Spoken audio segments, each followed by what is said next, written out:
how does physical AI differ from virtual? Physical AI, I kind of think about it as trying to build the brains of, let's say, robots, but it could also be other types of machines. But I usually think about robots which have, actuators and sensors. So they're ones that are trying to perceive the world through, it could be cameras, through microphones, through even things like touch and force sensors and proprioception, all sorts of sensors. And then that actuator part is what can they do with their motors, with even, their voices, through text to speech and so forth to interact with the world.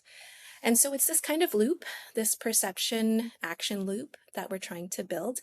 And when you try to think about how we could do that in a virtual space, well, it's a little different because maybe people might think about simulators, think about video games and how we used to call AI, the things that would control these, AI agents when you would play video games against them.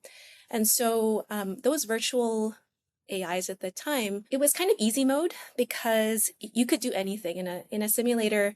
You can kind of just say, I'm going to go to this location. But in real life, there's, friction, there's slippage on the floor that makes it so as much as you would try to go there, it doesn't always work out the way you planned.